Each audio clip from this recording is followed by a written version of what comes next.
Club Iberia on iRacing includes both Spain and Portugal. While Spain has gotten a number of tracks over the last few years, it took until this latest build to finally see a Portuguese circuit show up. Who will get the first win here? We'll find out soon as we get ready to watch Round 5 of the Lotus 49 Grand Prix Legend Series, and you'll see it all live here on the Global Sim Racing channel. Hi, I'm Joe Peak, and with me in the booth is Roush Racing driver Joey Atterbury. Behind the scenes is our director, Daniel Costello, and he's using cameras provided by Dougie Beard.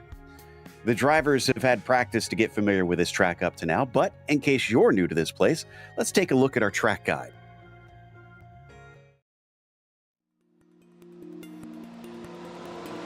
Welcome to Algarve International Circuit, more commonly known to fans as Portimao.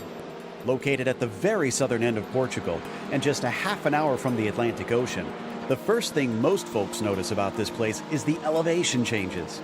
It has nearly as many rises and falls as it does corners, which, for those curious, is either 15 or 16 turns, depending on which of the 4 layouts you choose. All clock in at roughly 4.5 kilometers, or just under 3 miles. A lap here kicks off with a big plunge down into Primera, which is either a swift right flick or a sharp turn into a chicane. Both are going to be tough to nail. We'll go through a good variety of fast, medium, and slow corners, but each one is distinctly different. Having a stable setup will absolutely be key. One of the most iconic spots is the flight over the hill between Samsung and Craig Jones. It's often described as a roller coaster-like hill, feeling like it's going to throw you out of the car. Built in 2008, it's got a surprising amount of character for a relatively new circuit. Because of this, it's become quite popular for a number of motorcycle and GT series that visit regularly. It's also hosted lots of TC racing and open wheelers all the way up to Formula One. As the first Portuguese track to join the iRacing service, it'll likely be just as popular virtually as it is with fans in real life.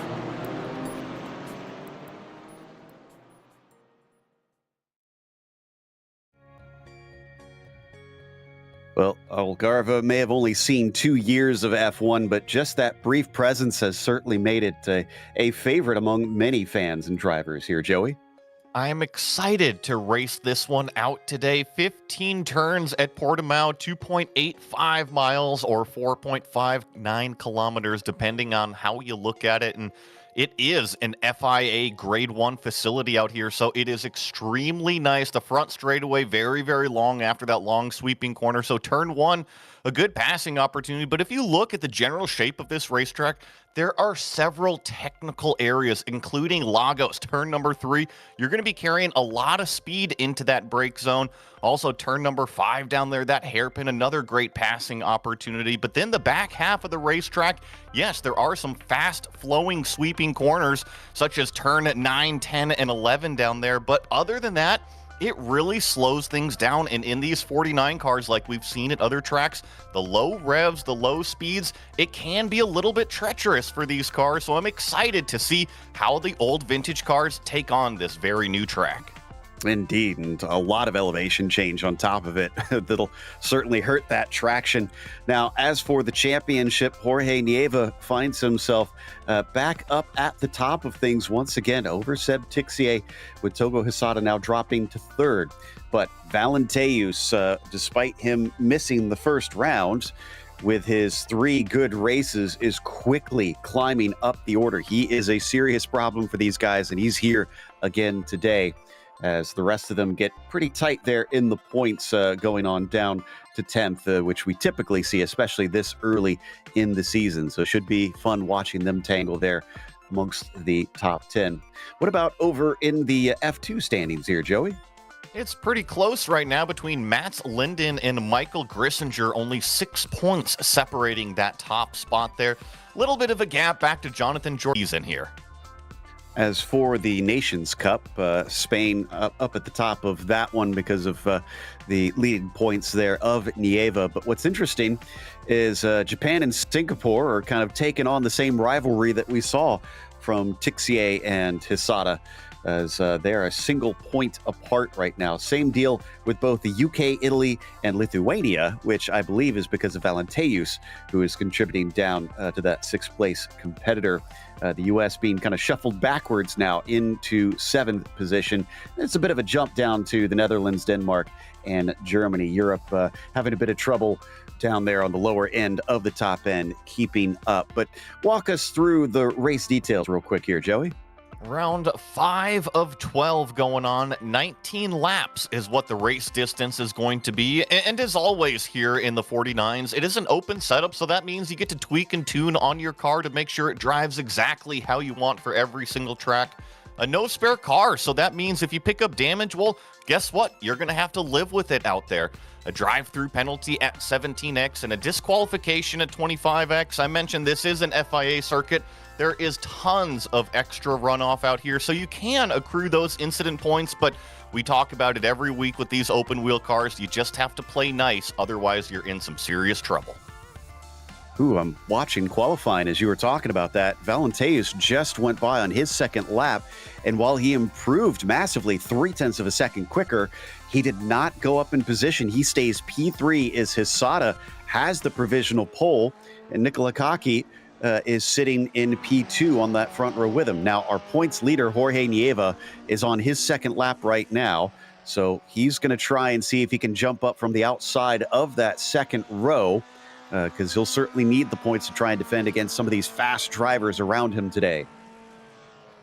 Watching Robert Plumley finish his qualifying, and I believe that Nieva will be able to complete this lap. There's only about 20 seconds remaining, and actually this might be pretty close, Joe, because he's just now entering that final sweeping corner, the sprint to the line. I'm not sure if he's actually going to make it in time. It's going to be extremely tight. He's got about 5 seconds left now. Line comes early, thankfully, and he makes it 43.2. That's a big jump for him. He's up to the front row, displacing Kaki. Wow, big changes up at the top late in the qualifying, which means it's time to go through our starting grid today. Togo Hisada manages to take the pole. He kind of needed that after last week's poor performance. Nieva going to be joining him up there with Nicola Kaki, starting from P3. Andreas Valenteus, he's usually extremely fast. Can he do better in the race than in qualifying? Richard Watson, we're hearing, has been very quick this week. He'll start from 5th, as Leo Sequeiro will be 6th. Seb Tixier, only 7th for him today. Kevin Verbruggen will be in the 8th spot. Xavier Sanchez 9th, and then Bob Woodhouse rounds out your top 10. In 11th, we have Bill Tyler lined up alongside Gary Ho in 12th. Marco Antonio Lopez Salgado in 13th. Laust Olsen starting 14th. Glenn Becker in 15th. David Rossi next to him in 16th.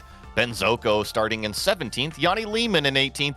Sandeep Banerjee in 19th. And rounding out row 10 is Matthew Maudsley.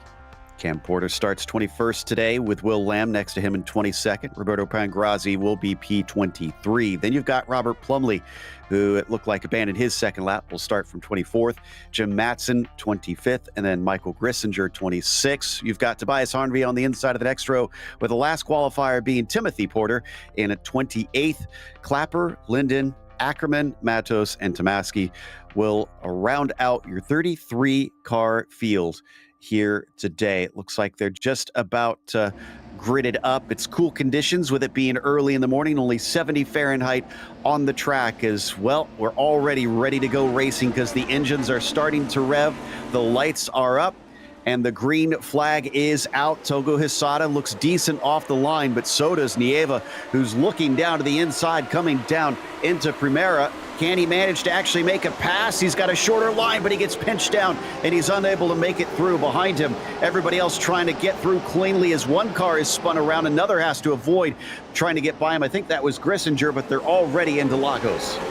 You saw the first two turns are just so fast and sweeping, and then it really tightens up there in 3, and now we accelerate down this short chute straightaway into an incredibly tight hairpin known as turn 5. This is a good passing opportunity, but looks like the top 5, top 8 are really single file.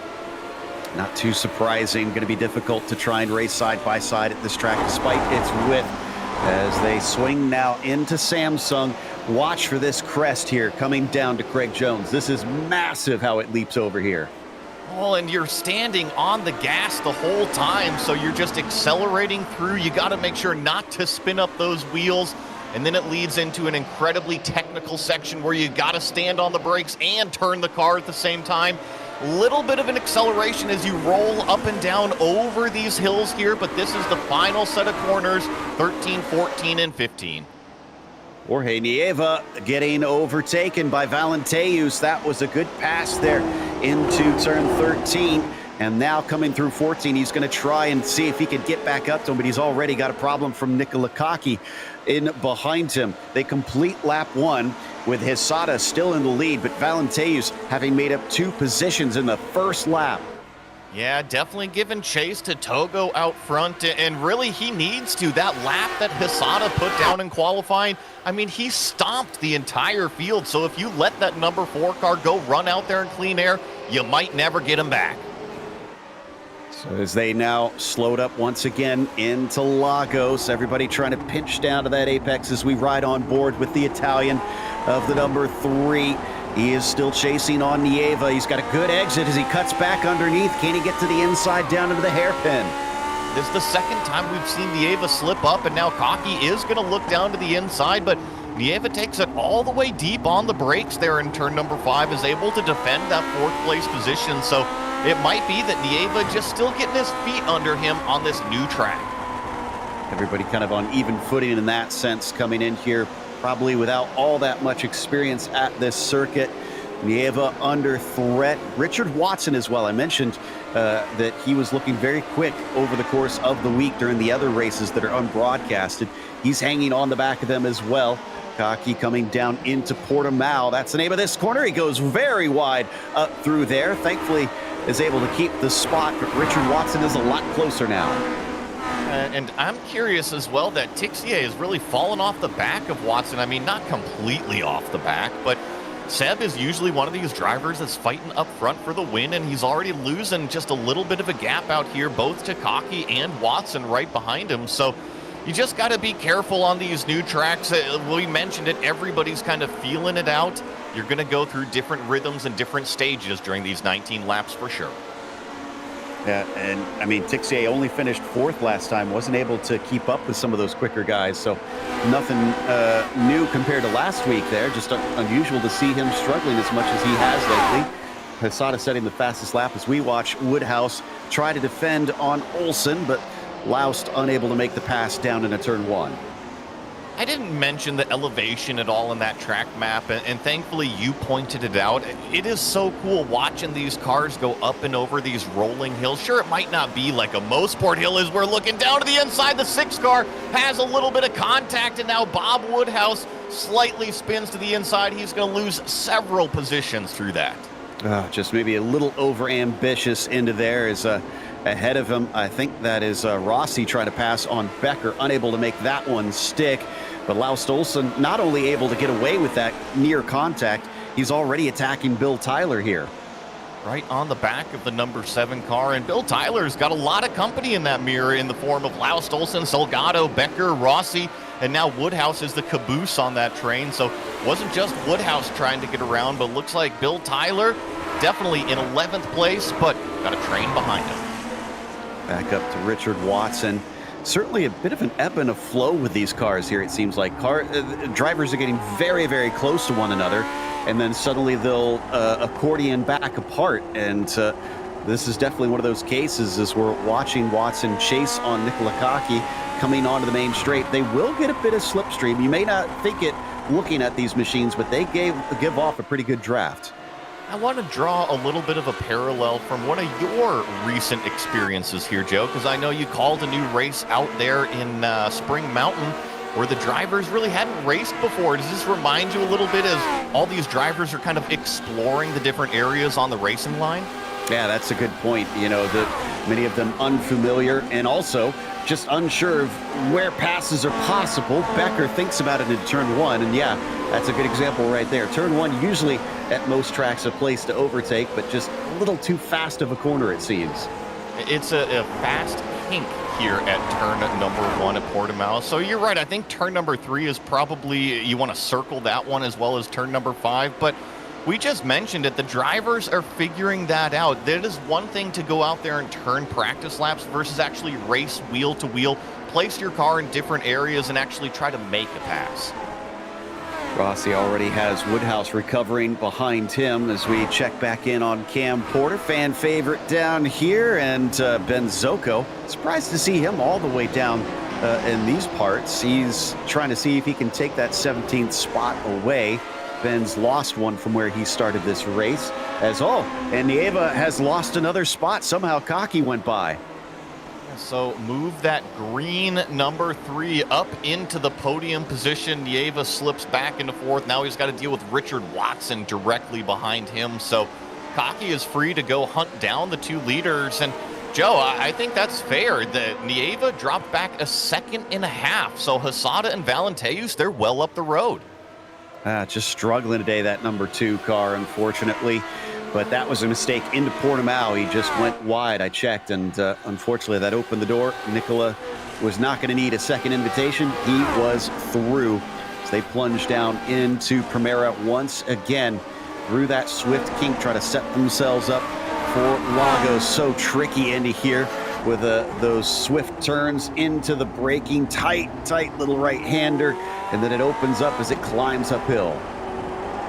Not only did Cocky make the pass, but he set the fastest lap of the race right there. So he's definitely on a charge as Watson looks to the inside. Richard Watson, you were talking about him. He definitely looks like he's got a lot of speed, and he's actually being very, very patient right now behind Nieva. I have a feeling if that door opens any further, he's going to try to take advantage. And Mick Claridge was telling us about him before we came live, and he anticipated that he'd be close to Valenteus's pace. So I wonder if maybe he's actually being held up slightly and he needs to make this pass if he wants a better finish. Well, let's look at the car that just got by Nieva. In terms of lap time, a 43.3 from Cocky. Our leader, Hesada, a 43.5. So yes, I feel like if Watson can get around Nieva and essentially replicate what Cocky is doing, all of a sudden, we might draw into not just 2 cars fighting for the lead, but 3 and potentially 4. Andreas says, run down Togo Hesada. What can he do to try and take this one away is the big question. He managed to get his 2nd win of the season last time out at Rutskogen, but it was the reverse where Togo was fighting with Andreas, trying to see if he could take the lead away from him. What is it going to look like with him on defense now? And here's a great opportunity. Valenteus is going to have to be forced the long way around. Togo Hesada defends the inside here, so he's going to survive another couple corners, but turn 3 is an area that you can definitely slip up the inside. Andreas decides to follow him for now. Valenteus has not taken a championship yet here in the Grand Prix Legends Series, but he's taken a lot of wins. And usually it's down to attendance. With this being his 4th out of 5 that he's shown up to this season, I wonder if we're going to see him make a serious run. They exit out of that slow turn number 5. Oh, Nicola Cocky, problems on the racetrack. I believe this is in turn number 5. I'm not sure what happened, but he is retired. Wonder if maybe had a money shift or something coming out of the corner, because he just came to a halt and it didn't seem like he hit anything. Back to Laust Olsen in the meantime. He's still playing defense, this time with Bill Tyler behind him instead, as he must have made that pass a bit ago, because last I remember they were in swapped positions. We've got a replay. Is this going to be with Cocky? So, was that a money shift that we just heard right there, Joe? Maybe downshifting too quickly and blew the engine? That's what I'm going to think, because that's the only thing that's possible is you basically grabbed the wrong gear or downshifted too early. The RPMs went skyrocketing, and usually out the side goes a piston. Ugh. Well, that's a real shame of a way to see this one end. Let's hope this doesn't end here for Valenteus and Hesada, because they still have a battle going on down into turn 1 repeatedly now. Togo defending the inside into that corner. And so far it's working, but what happens if they actually get there side by side? I still think it's turn 3 is the sneaky passing opportunity. So Unless you're fully going to pass him on the front straightaway, I would be circling that third turn to try to slide something up the inside. Turn 5 right here is also a great opportunity, but you got to make it through that first section and then close in on the slipstream. I feel like turn 3, great opportunity. The other ones, Joe, Samsung coming up here, turn number 8. There's a few technical turns with these 49s that you can kind of throw a slide job as long as you can get the nose pointed towards the apex. Valenteus is 9th highest on the all-time list of wins, and yet no championship. In fact, I think he might be the only driver in that top 10 that hasn't had a championship that has taken the most wins. I take that back. Sanchez is with him in 10th position.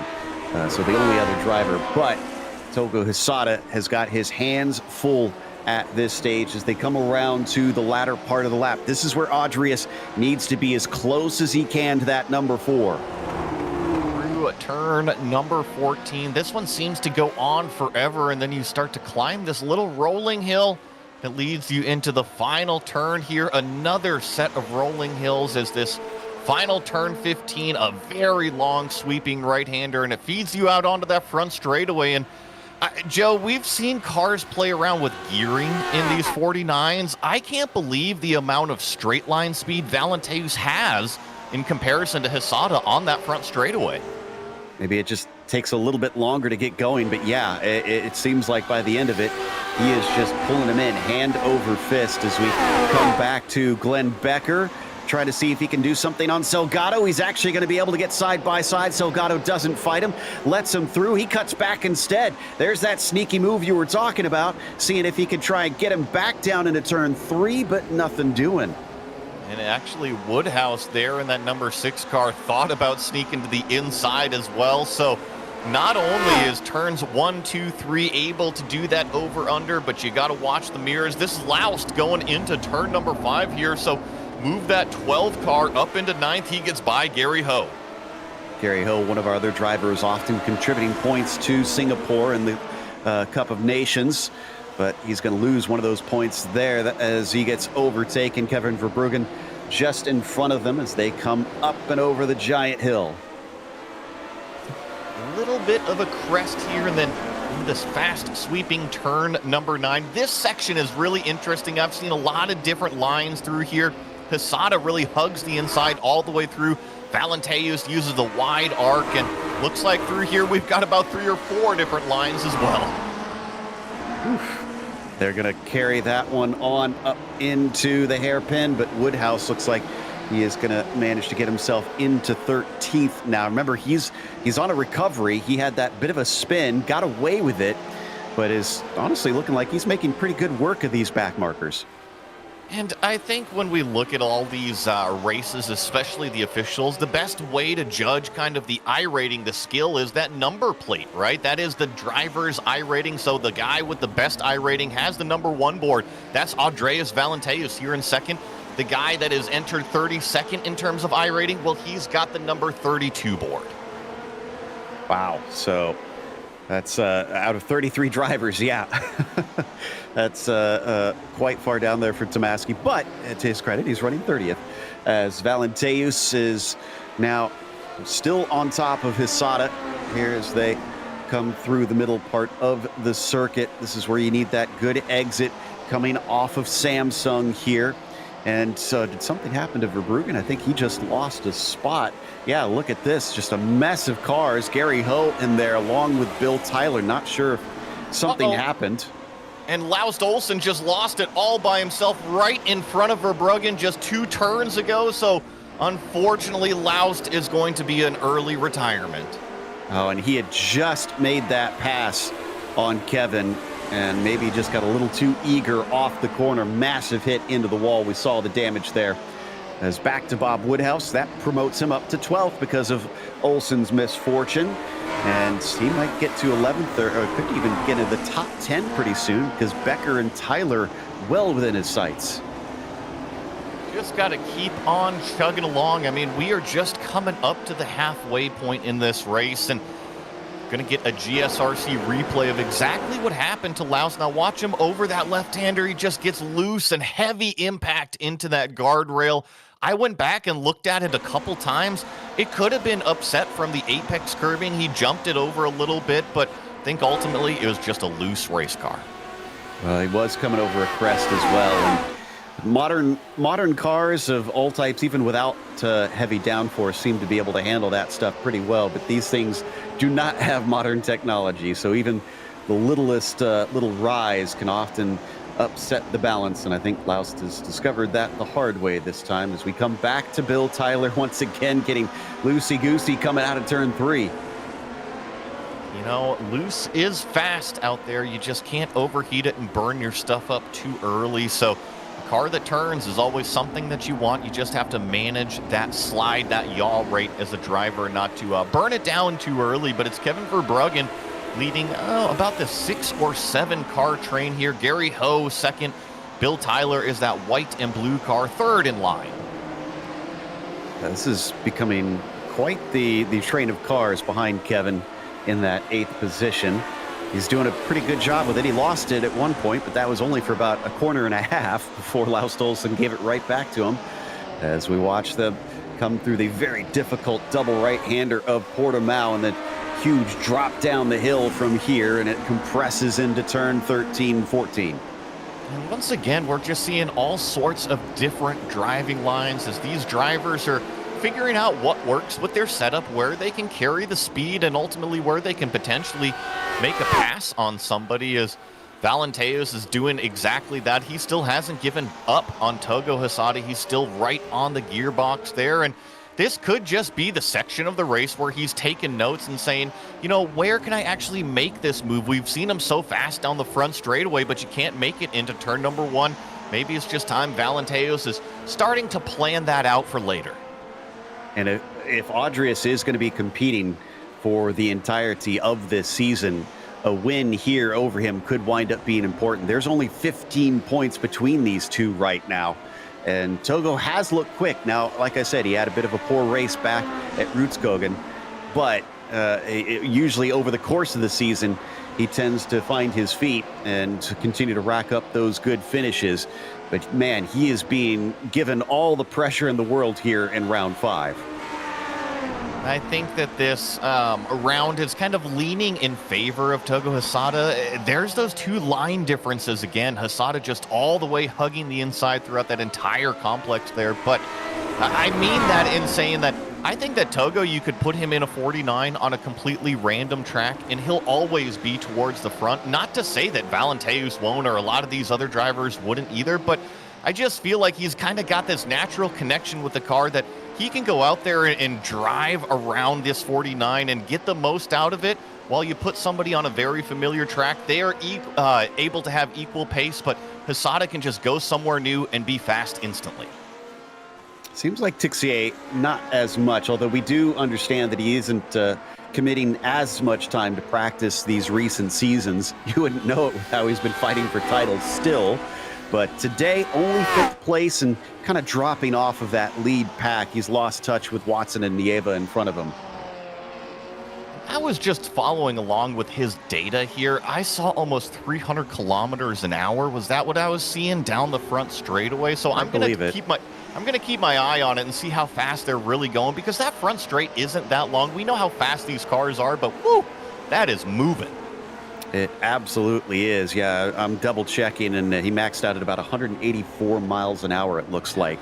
So, yeah, that's the thing about these cars. I always tell people, because people think they're slow just because of them not having the downforce in the corners, but you're still going often about 60 miles an hour through some of these corners in these cars. So it feels slow because you are cooking on the straightaways.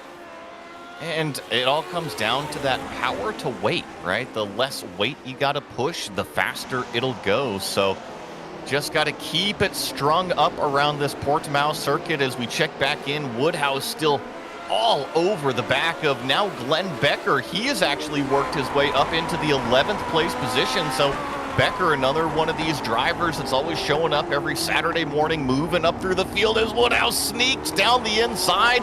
He is given room, though. This is certainly a fierce run from Bob Woodhouse. I like that he's not letting his mistake kind of make him a little gun shy here. He's still trying everything he can to get whatever position is available. Glenn Becker dealing with that bright green car is absolutely filling his mirror.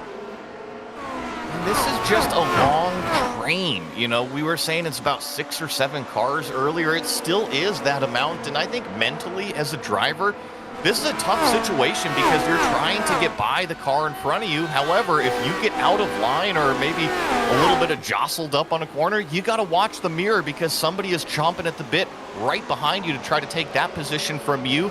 It's a little bit of a difficult situation to kind of monitor both sides of the car. Absolutely. And so far, so good, but I wonder if at some point he's going to slip up. Bob going to be able to try and sneak through aside as we check back in with Richard Watson. And Nieva ahead of him for now. Richard's still trying to threaten for that podium position here. This is the battle for P3. I wonder if Watson does have a little bit more pace than Nieva. He's literally just been stuck here right behind the number 2 car all race long, right at about 4/10, 5/10. And hey, you know what? Passing, you got to be able to do it on the racetrack, and Nieva's doing a great job hanging out in 3rd place, not making any sort of mistake. And that's kind of what we've come to know Jorge being strong at, just getting the results, bringing the car home. Oh boy, it's tight between Woodhouse and Becker once again. Almost got his nose end down through Portimao, but could not get it underneath that red machine. Now he's going to look around the outside, and that's a little too wide. You know that Glenn Becker is probably plenty familiar with formation flying, so he knows exactly how much room to give on the inside of the racetrack there. And Woodhouse anxiously looking for a way around, but that little slip up like we just saw, it's allowed Marco Antonio Lopez Salgado to close it right on up on that green and white number 6 car. So it's just that ebb and flow. You get out of line, somebody else is going to try to take your spot. Joey out there using full names. Going to feel like his mother is calling this race as Marco coming down into Primera, still not close enough to attack on Woodhouse. But any more slip-ups from Bob, surely we're going to see that 14 try and snatch up that position. They're going to stay single file down through turn 3 once again. But still, this train has been stuck for some time. Yeah, it goes all the way up to Verbruggen up there in 8th place. So this is a good pack of drivers. And I mentioned the mental aspect of it. It is so tough because you feel like you're faster than this car in front of you, but you're literally lined up in the queue almost at a stoplight, if you will, and just saying, all right, well, who can go up there and make that move because I want to be next? Going back to Pangrazi now a little farther down in the field. They fight just as hard for these lower positions, I can tell you that. Kurt Clapper up 7 spots with him doing his traditional non-qualifying here, although it seems like Pangrazi would like that one back. He gets a nose underneath slightly down through the hairpin, but can't make an effective pass. I wonder if Kurt had a bad lap or if just Pangrazi's pace is that good. Roberto did a 1:45.7 that last time around, and that pace should put him well up inside the top 15. So I'll just have to keep my eye on him, see if he starts to make some of those passes. That was another close moment within about 1/10 of a second down into Primera for Valenteus, but can't seem to get the run that he needs. I mean, what is something different that Adrius can do in this situation in the final turn to try and get closer? Is he just going to have to wait for a mistake? I don't know if there's anything in the final turn that Valenteus can do. It's just such a long sweeping corner. I don't think that there's necessarily multiple lines through there.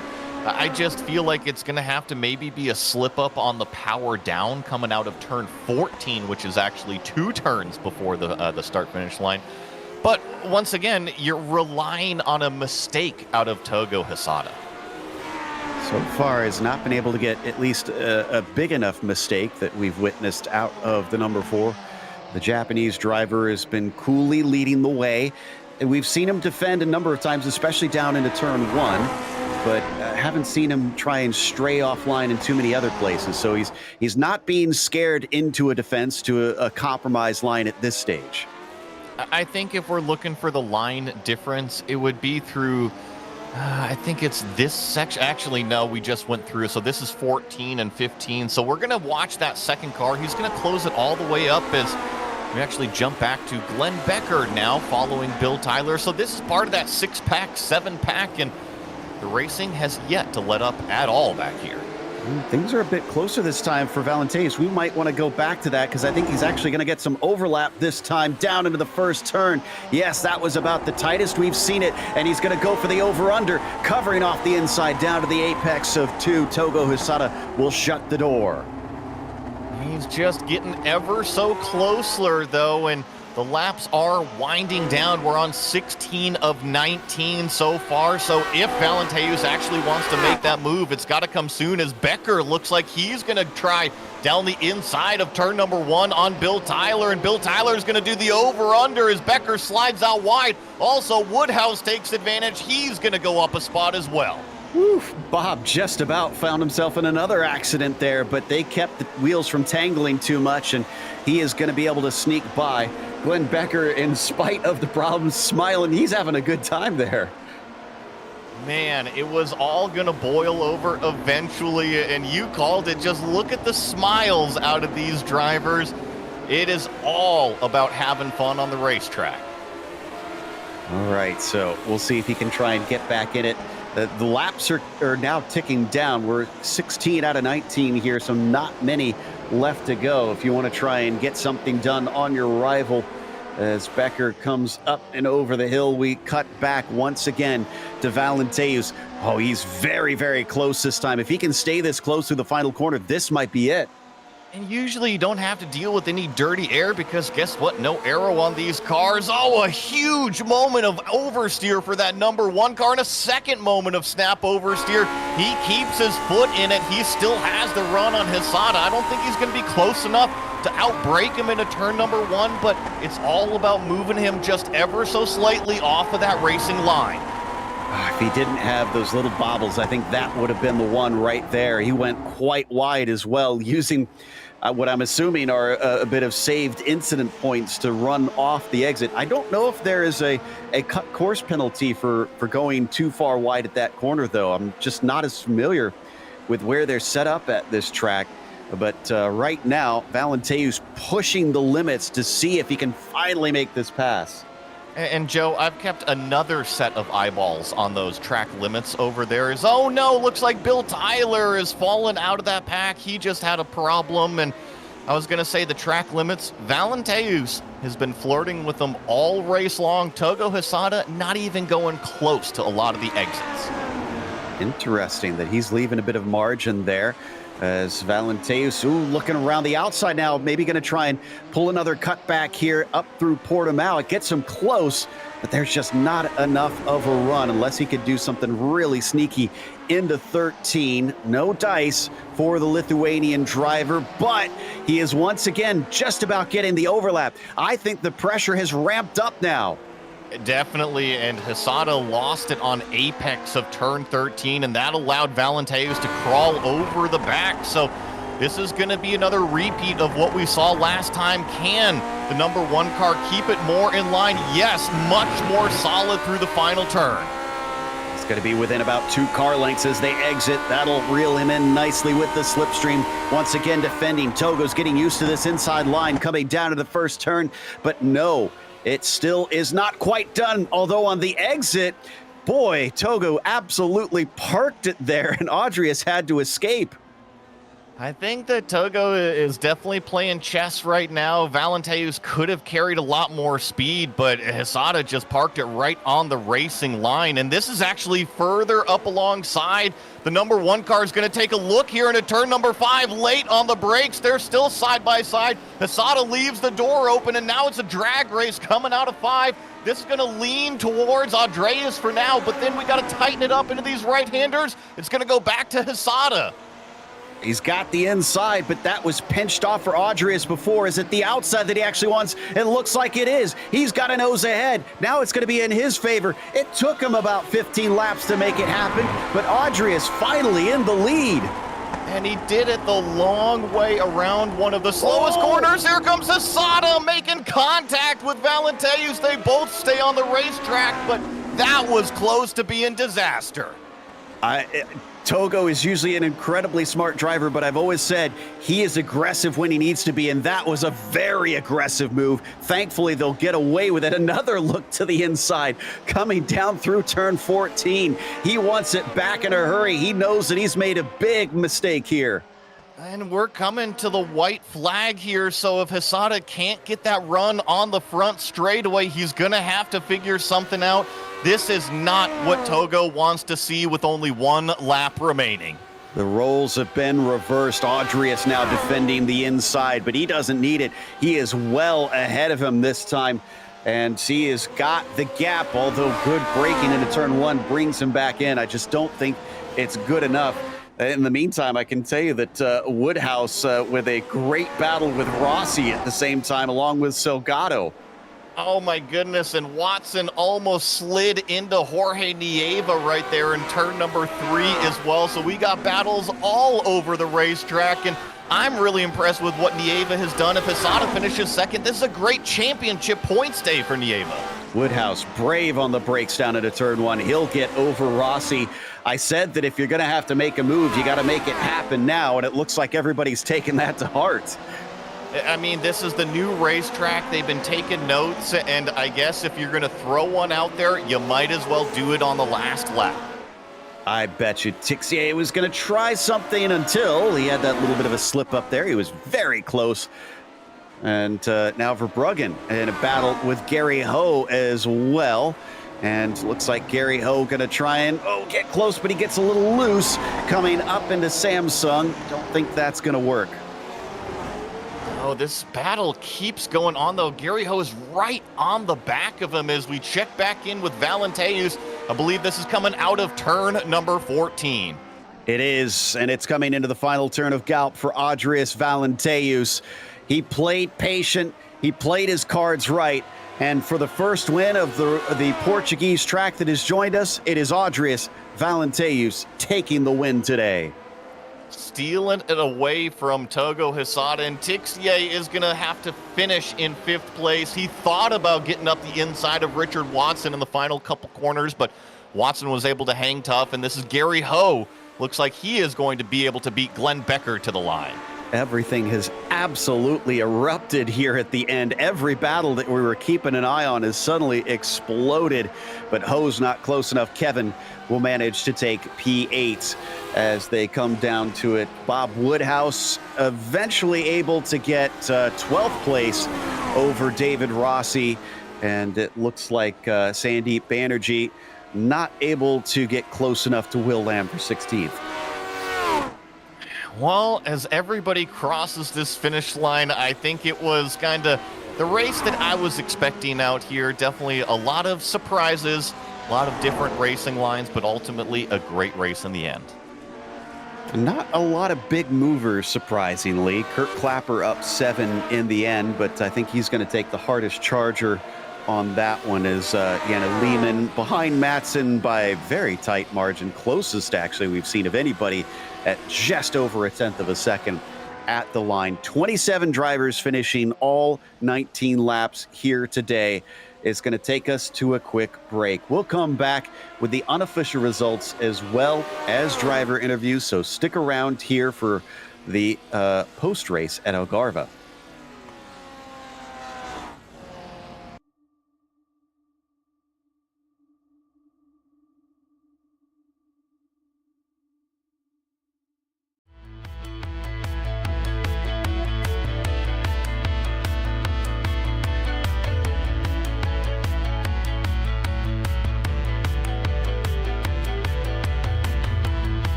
The Autodromo Internacional do Algarve sees Audrius Valenteus take the first ever win at this track on the Grand Prix Legends Series.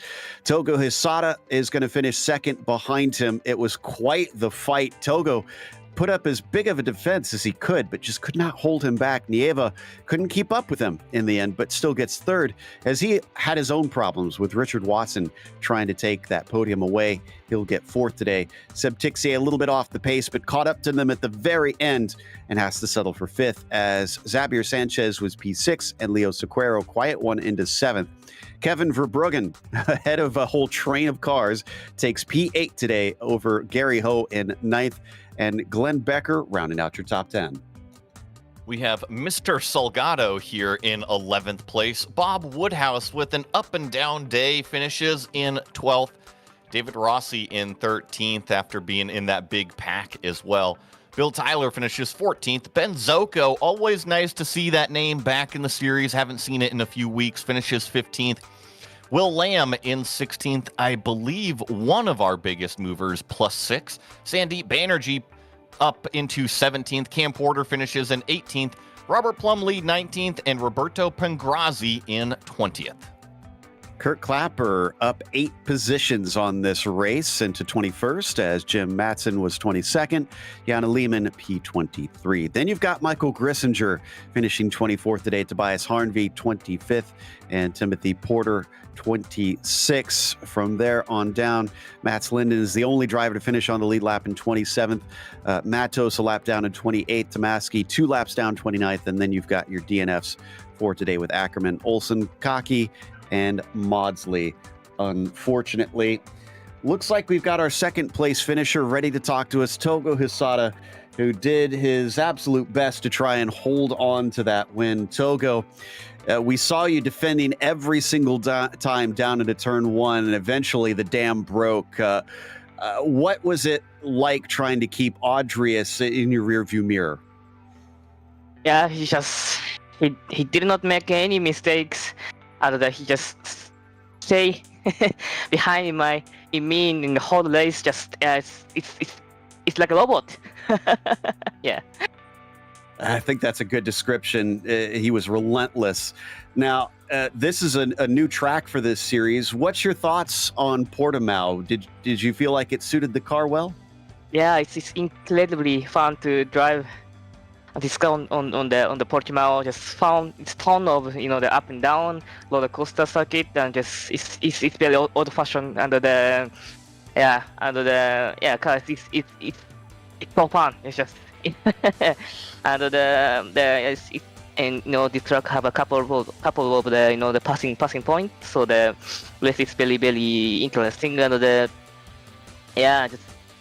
especially the last corner. Yeah, it's no downforce under the up the hill, so under the crest, makes me incredibly understeer. So it's very very tough to the throttle down, and it's so fun. Now, your first win came on an oval at Indianapolis, and we're going to Talladega next week. Are you looking forward to that? I have no idea. I know the Lotus 14 have a tremendous, very very strong slipstream, so it's gonna be a very pack racing. Yeah, so just roll the dice. Yeah, I hope to take the checker flag. Yeah, at first. Well, this was definitely a fun one to watch. I'm sure you would have liked to win, but thank you for the excitement and congratulations on a podium. Thank you.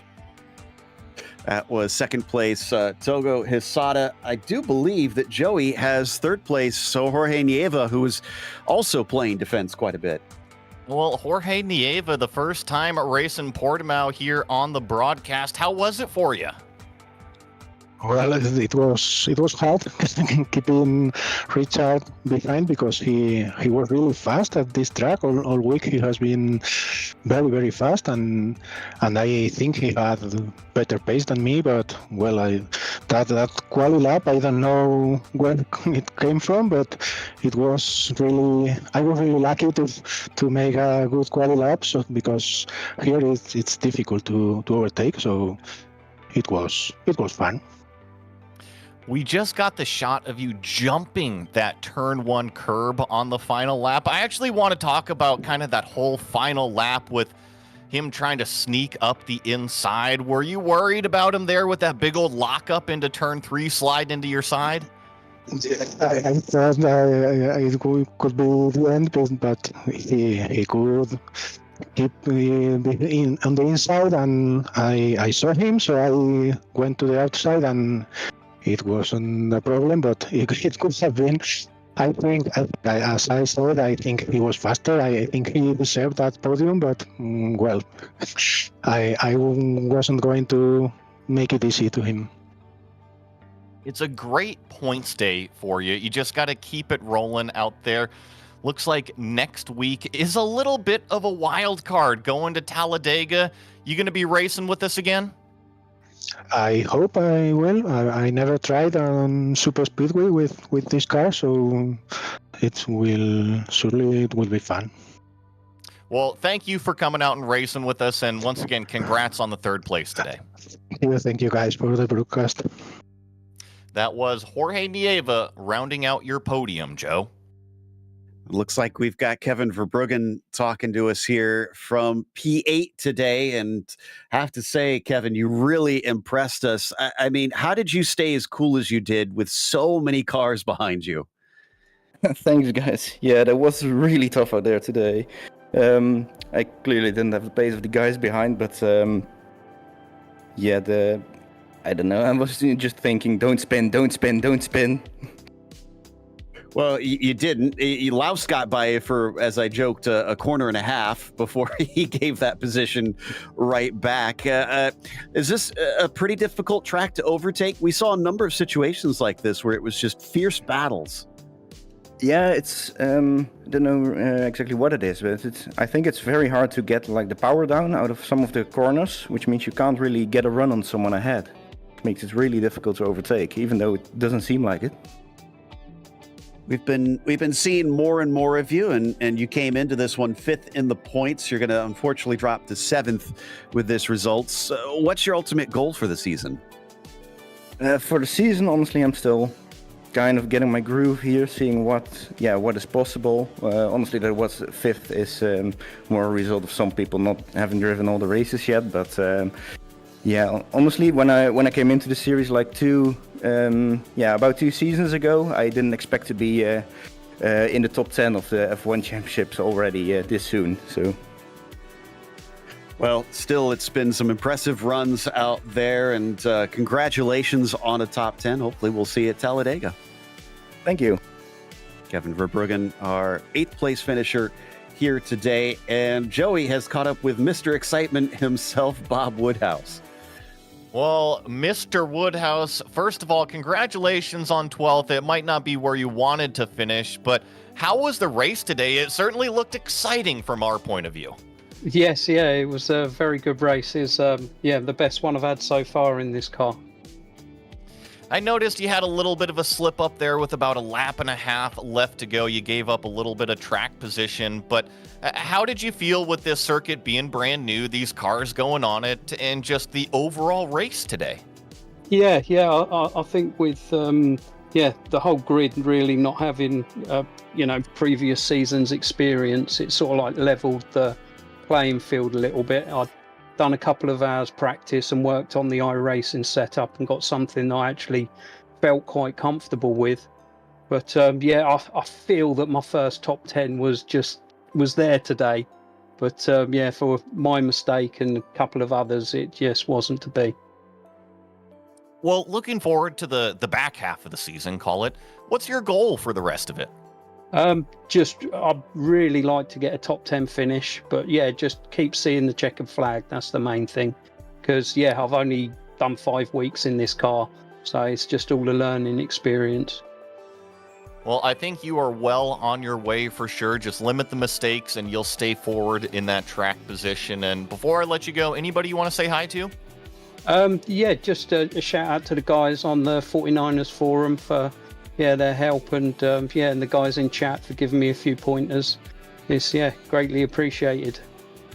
We'll have to keep our eye on Bob Woodhouse as he continues to develop inside this Lotus 49 car, finishing 12th today, Joe. Certainly caught my attention. Was fun to watch Bob Woodhouse today, but that's going to wrap us up with a big thank you as well to the 49 community for bringing us back for another season of coverage. And also thanks to the team today, Daniel, Joey, and Dougie.